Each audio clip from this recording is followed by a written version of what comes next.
தின நல்வாழ்த்துக்களை இந்த வேளையில நாங்கள் தெரிவித்துக் கொள்கிறோம். இங்கு வந்திருக்கக்கூடிய CITU தோழர்கள் அனைவரையும் எங்களுடைய மீனவ சங்கங்களின் சார்பாக வருக வருக என வரவேற்கிறோம். அதாவது இந்த நாள் நம்மளை பொறுத்த வரைக்கும் ஒரு முக்கியமான நாள். கருத்தரங்கு மீன் வளமும் மீனவர் வாழ்வாதாரமும் அப்படிங்கிற ஒரு கருத்தரங்கு இந்த நாள்ல நடத்தணும் அப்படின்னு சொல்லி நாங்க ரொம்ப நாளா ஆசைப்பட்டோம். ஏன்னா வரக்கூடிய காலங்களையும் சரி, பெருக்கக்கூடிய காலங்களையும் சரி, மீன் வளமும் குறைஞ்சிருக்கு, மீனவருடைய வாழ்வாதாரமும் என்ன செஞ்சிருக்கு, குறைஞ்சிருக்கு. அதை பாதுகாக்கிறது எப்படி அப்படிங்கிற ஒரு கருத்தரங்குக்கு இந்த வேலையில இங்க வந்திருக்கக்கூடிய ஒவ்வொரு தோழர்களையும் நாங்க ஒரு நன்றி உணர்வோட நினைச்சு பாக்குறோம். இந்த வேலையில அப்போ நம்மளுடைய மீன் வளத்தை எப்படி பெருக்கிறது, மீனவருடைய வாழ்வாதாரத்தை எப்படி பெருக்கு, மீன் வளத்தை பெருக்கினாதான் மீனவருடைய வாழ்வாதாரத்தை பெருக்க முடியும். அழிந்து வரக்கூடிய மீன் இனங்களை எப்படி இந்த அரசு பாதுகாக்குது, கடல் வளத்தை இந்த அரசு எப்படி பாதுகாக்குது அப்படிங்கறத இப்ப நம்ம ரொம்ப யோசித்து பார்க்க வேண்டிய ஒரு காலகட்டத்தில் நம்ம இருக்கிறோம்.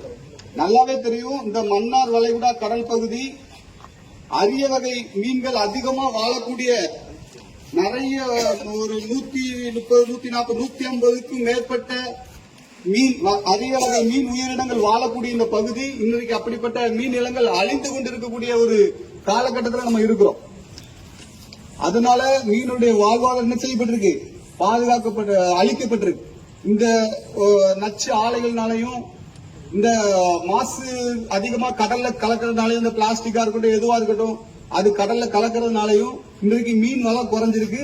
அதனால மீனவருடைய வாழ்வாதாரம் பாதிக்கப்பட்டிருக்கு. இதை எப்படி நம்ம சரிப்படுத்துறது, இது யார் சரிப்படுத்துறது? முழு பொறுப்பையும் அரசாங்கத்திட்டே கொடுத்தோம்னா அது சரியில்லை. ஏன்னா அவங்களால என்ன செய்ய முடியாது, சரி பண்ண முடியாது. அவங்க ஒரு கடல் வளத்தை பாதுகாக்க மட்டும்தான் முடியுமே தவிர அத அழிவ வராம தடுக்கக்கூடியது யார் கையில இருக்குன்னா மீனவர்களுடைய கையில தான் இருக்கு. கடலுடைய வாழ்வாதாரத்தை பாதுகாக்கக்கூடிய ஒரே பொறுப்பு அது மீனவர்கள்ட்ட மட்டும்தான் இருக்கு. ஏன்னா நம்ம தான் பயன்படுத்துறோம். ஒரு பொருளை பயன்படுத்துறவங்க கையில தான் அந்த பொருளை உருவாக்குறதா அழிக்கிறதாங்கிறத முடிவு பண்ண முடியும். அப்போ கடலை பயன்படுத்தக்கூடியவர்கள் மீனவர்.